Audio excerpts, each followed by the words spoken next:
আসসালামু আলাইকুম। আমার আজকের রেসিপিতে রয়েছে আস্ত রসুন দিয়ে গরুর মাংস। আস্ত রসুন দিয়ে গরুর মাংস খেতে কিন্তু অনেক ভালো লাগে, আর রসুন কিন্তু হাই প্রেশারের রোগীদের জন্য খুব উপকার। আর আপনি যে কোনো মাংসের সাথে আস্ত রসুন দিয়ে এভাবে রান্না করলে খেতে খুব ভালো লাগে। আর রান্নাটা কিন্তু খুব ইজিভাবে করেছি আমি। এখানে আমি গরুর মাংস ধুয়ে নিব ভালো করে। আমি এরকম সাইজ করে কেটেছি। আমার ধোয়া হয়ে গেছে। এখন হচ্ছে পানিটা ঝরিয়ে উঠিয়ে নিব। আমি সরাসরি সিঙ্কের মধ্যে ঢেলে ধুয়ে নিয়েছি।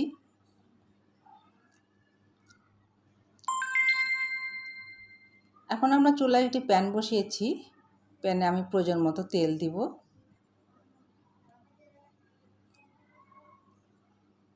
তেল গরম হওয়া পর্যন্ত অপেক্ষা করব। তেল গরম হয়ে গেলে আমরা পেঁয়াজ দিয়ে দিব।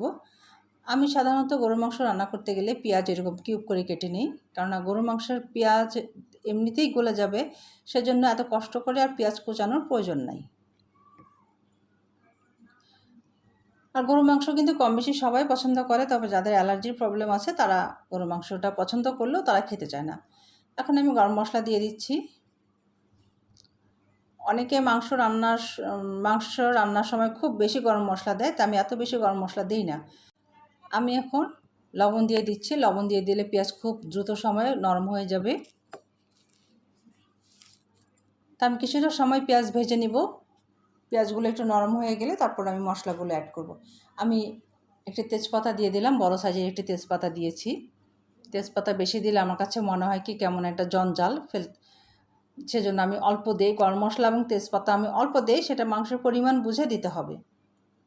অনেকে এক্সট্রা খুব বেশি দেয়, সেটা একদমই ভালো লাগে না। তা ভালো করে আমি পেঁয়াজ নেড়ে দিচ্ছি। এখন আমরা প্রথমে জিরা বাটা দিয়ে দিয়েছি। এরপর দিচ্ছি আমি আদা বাটা 1 টেবিল চামচ করে দিচ্ছি। আদা বাটা একটু বেশি দিয়েছি, এখানে 1.5 টেবিল চামচ আদা বাটা দিয়েছি। এরপর আমরা দিচ্ছি রসুন বাটাও 1.5 টেবিল চামচ দিয়েছি। আমি সবসময় গরুর মাংস রান্নার সময় বাটা জিরা এবং গুঁড়ো জিরা দুইটাই দেই, দুইটাই ব্যবহার করি। এতে মাংসের কালারটা খুব সুন্দর আসে।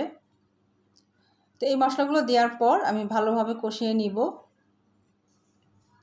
কিছুটা সময় এই মশলাগুলো কষিয়ে নিয়ে তারপর আমরা বাকি মশলাগুলো দিব।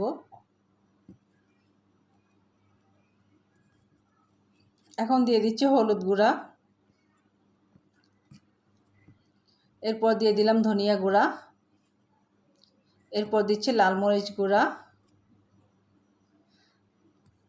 ঝালের পরিমাণ আপনারা আপনাদের পরিমাণ মতো দিবেন। এরপর দিচ্ছি জিরা গুঁড়া। লাল মরিচের গুঁড়া আমি 2 চামচ দিয়েছি, মরিচটা বেশ ঝাল। জিরা গুঁড়া আমি আরেকটু দিয়ে দিলাম। এখন খুব ভালো করে আমরা সব মশলাগুলো নেড়ে দিব এবং কিছুটা সময় মশলা কষিয়ে নিব। আর মশলা যেন পুড়ে না যায় সেজন্য আমরা সামান্য পানি দিয়েছি। এখন আমরা ভালো করে নেড়ে দিয়ে মশলা কষানো পর্যন্ত অপেক্ষা করব। যখন মশলার উপরে তেল উঠে আসবে তখন আমরা মাংসগুলো দিয়ে দিব। আপনি চাইলে বাটা জিরা নাও দিতে পারেন, শুধু গুঁড়া জিরা দিয়েই রান্না করতে পারেন। এটা হচ্ছে অপশনাল, আমি দেই, আমার কাছে ভালো লাগে। এবং আমি মনে করি বাটা জিরা এবং গুঁড়ো জিরা দুইটা দিলেই মাংসের টেস্ট একটু অন্যরকম হয়, অনেক ভালো লাগে। এরপর আমি দিয়ে দিচ্ছি কিছু টমেটো। টমেটো অপশনাল, আপনি না চাইলে নাও দিতে পারেন। তো এখানে সবগুলো উপকরণ খুব ভালোভাবে কষিয়ে নিব।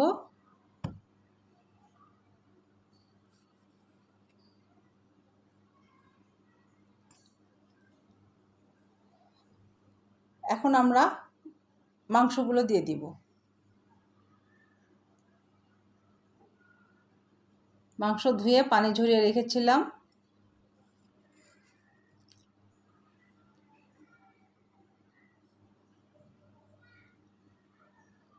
মাংসগুলো দেওয়া হয়ে গেলে খুব ভালোভাবে নাড়তে হবে এবং আমরা কিন্তু অনেকটা সময় নিয়ে কষাবো।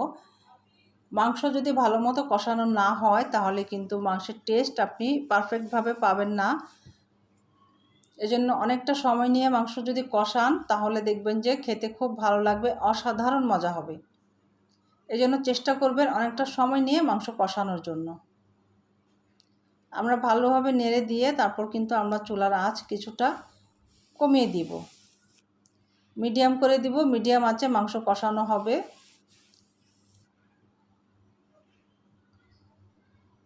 আর চুলার আঁচ যখন আমরা কমিয়ে দিব তখন কিন্তু মাংস থেকে পানি উঠে আসবে। কিছু সময় কষানোর পরে আমরা চুলার হিট আবার বাড়িয়ে দিব, হাই হিট করে দিব। তখন কষানোর সময় যে পানিটা উঠবে সেটা আস্তে আস্তে শুকিয়ে যাবে। তো ঢেকে দিয়েছে, ঢেকে দেওয়ার কিছুক্ষণ পরে আমরা ঢাকনা খুলে দেখছি অনেকটা পানি উঠে আসছে।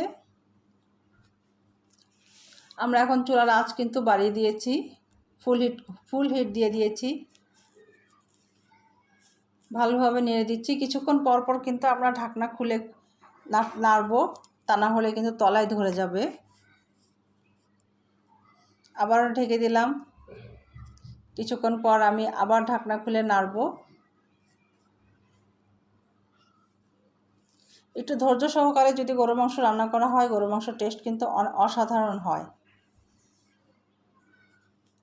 আর যারা পাতলা ঝোল খেতে পছন্দ করেন তারা এইভাবে রান্না করে আপনি পাতলা ঝোল রাখতে পারেন। আর যারা কষা কষা মাংস পছন্দ করেন তারা এইভাবে রান্না করবেন।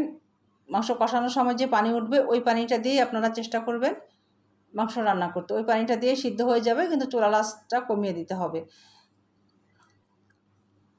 আমি আস্ত রসুনগুলো দিয়ে দিয়েছি। আস্ত রসুন দেওয়ার পর ভালো করে নেড়ে দিচ্ছি।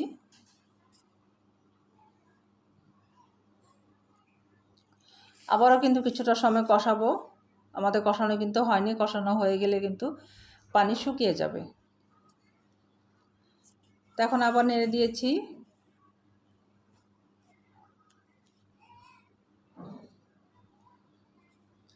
পানি কিন্তু অনেকটা শুকিয়ে গেছে এবং তেল উপরে উঠতে শুরু করেছে।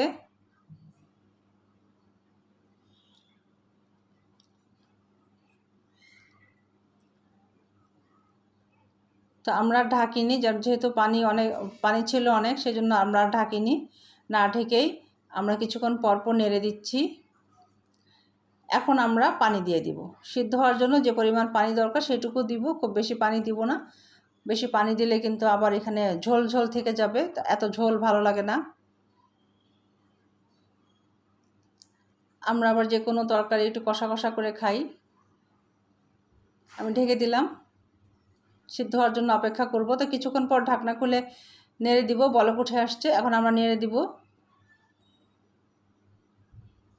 আর আমাদের বাসায় কিন্তু মাংসের সাথে আলু খুব পছন্দ করে, সেটা কষা মাংস হোক বা হালকা ঝোল দিয়েই হোক। কষা মাংসের সাথে হলেও আলু দিতেই হবে।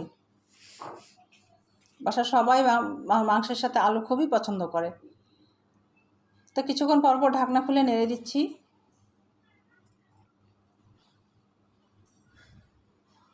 কারণ আমি পানির পরিমাণটা অল্প দিয়েছি এবং মশলা খুব বেশি, আমি গরুর মাংস রান্নার সময় মশলা পরিমাণ একটু বেশিই দেই। আমরা সিদ্ধ হওয়ার জন্য কিন্তু অপেক্ষা করছি এবং পানির ঝোলটাও আরও কমে যাবে। আবারও ঢেকে দিলাম। এখন আমরা যে কাজটা করব, একটা কড়াইতে আমরা পেঁয়াজ এবং শুকনো মরিচ নিয়েছি। এটা এখন হচ্ছে আমরা বাগার দেব। আর এই পেঁয়াজ আর শুকনো মরিচের এই বাগারটা হবে সম্পূর্ণ সরিষা তেলে। আর আপনি যখন এই বাগারটা দিবেন আপনার মাংসের স্মেলটা সম্পূর্ণ চেঞ্জ হয়ে যাবে এবং এর টেস্ট কিন্তু চেঞ্জ হয়ে যাবে, অসাধারণ একটা টেস্ট আসবে।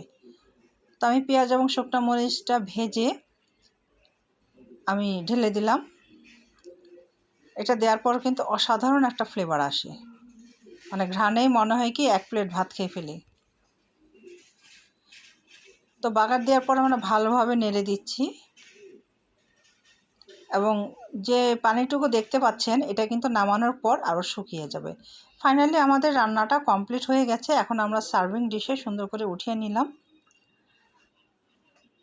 আশা করি আমার রেসিপিটি ভালো লেগেছে। ভালো লেগে থাকলে অবশ্যই লাইক, কমেন্ট অ্যান্ড শেয়ার করে দিবেন।